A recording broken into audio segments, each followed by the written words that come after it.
The great work of life is to recognize, this is the intelligence test aspect of life, is to recognize where life has fed you a bill of goods, where life has come along and forced you into something that's not real. And the intelligence test is coming into awareness of that. And then once you yourself, through your own experience, become into awareness of that, then taking on the task of burning away those assumptions and burning away those insistencies which lock you into a state of anxiety and hostility towards yourself and the world. And I was fortunate enough to get cancer, which taught me, which was like an earthquake. It was like an earthquake in my life. And it destroyed all the buildings and structures that I had built and insisted that the world was. This dream, this nightmare dream that I insisted the world was. All these people going to hell, only a certain amount of people going to heaven, state of conflict, devils on the earth is going to get you, temptation, sin, addiction, all this stuff. And this was the world that I had built. And cancer came along, and it was like a 10.0 earthquake. And that 10.0 earthquake, I don't know if you've ever seen the pictures of the San Francisco earthquake from like 1907 or 5 or 2 or something like that. It was before 1910. But the San Francisco earthquake was so huge that there were acoustical sound waves that made the earth go up and down like a sound wave. And you could see it was like an ocean wave, right? And it just destroyed all the buildings, and that's what happened when I got cancer. And so what I discovered, metaphorically, as I was rebuilding the temples, I realized that I was following someone else's directions. That's what I noticed. That the directions I was following didn't have my name on the top of them, right? It was someone else's dream. It was someone else's idea of life. And that's why I say I'm not right. That's why I say that I can't be right for you, because you yourself have to go out. You yourself have to go out and discover these things. This is why a religion will never bring you truth. It will only bring you pieces. It will only bring you little spotlights to show you. And that's why it's so important to study so many different religions, because there are a lot of people that have spent a lot of time working on these very, very deep instinctual questions of what is moral behavior, what is appropriate behavior, what does it mean to be a human being. These are enormous life epistemological questions. And so it's a really good idea, since a lot of people have been smarter than you and me, to go and explore. It's called autodidacticism. To go and become an autodidact and follow where your heart calls you. For me, my heart called me to alchemy. It called me to entheogens, namely cannabis. It called me to be driven to know how to naturally heal the body and how to help others do that. Called me to that. It called me to educate myself, to learn about myself and how I worked as an organism, and how to properly manage the phyla, the plants and trees and so forth that surround us, which feed us and nourish us, and how these two fields of life interact. And so what came out of that was the psychology that I'm sharing with you.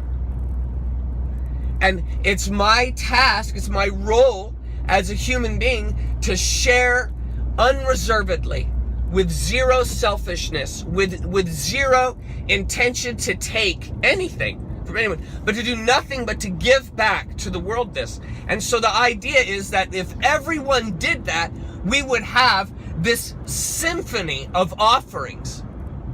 And each person, just like when you look at a rainbow of colors, and each person says, I like that color, no, I like that color, I like that color. There's no right color. It's just what the inside of the person says, hey, I just so happen to like the color blue. Or I just so happen to like the color hot pink. Or I just so happen to like the color of puke green. It doesn't matter. There's no right answer or wrong answer, and life is the exact same way. You see? And so when you come along and say, no, purple's the only good color, it's the best color, and everybody has to like purple, it's the same exact thing as someone who comes along with a religion and says, everybody should be a Christian. Everyone should, and all of you are lost, and I'm so convinced of that, I'm going to tell all of you you're going to hell. Because I'm so right. You see? It's that nutty. It's as nutty as putting the Native American from 500 years ago into the Bank of London, or putting one of those executives on a horseback with an arrow shooting it at buffalo. I mean, come on. It's that silly. This is exactly why life is an intelligence test. And when you don't know this stuff, it's just like algebra. Until you see the pattern and you see, oh, okay, that's how you get a square root of 25. Okay, that's how you, and when you see it, it's like magic, and this little weird symbol over 25 magically becomes a 5. And it's like, when you suddenly see, it's just like, oh, it makes complete sense. But when you don't see it, you'll look at those images, those symbols, and be like, what the hell? What are these people talking about? It's the exact same thing. It's really important, therefore, to learn how you're put together fits into how the whole world, this whole organism has become, to how all of it, how it has emerged like a pleromic force, just a constant emergence and becoming. And then how do you coalesce to that? And it made sense to me to simply say, by following the natural self, by following just like you follow. I want to love that person, and I just don't relate with that person. They could be brothers or sisters. You know, the same family, same background, every similar personality, and just one of them, you're just like, I totally think that person's the greatest thing in the world. And the other person's like, man, I don't get it at all. It's this, you should be giving yourself the same exact freedom. It's like some people like to drive a Volvo. Some people like to drive a station wagon or a Volkswagen. Some people like to drive a Ford. There's no right answer. It's just what each person, and it's the same exact thing. That's why tolerance is so important, and that's why there cannot be, and here's my final point, that's why there cannot ever possibly be one narrow path. No. That is a setup for failure. And when you want to make life a nightmare, it's a good idea to set yourself up to fail. It's a good idea to set yourself up to be an inappropriate sinner that has no hope without Jesus Christ. That's a pretty great setup to develop your nightmare. Because it makes you a constantly dependent, needy person the rest of your life.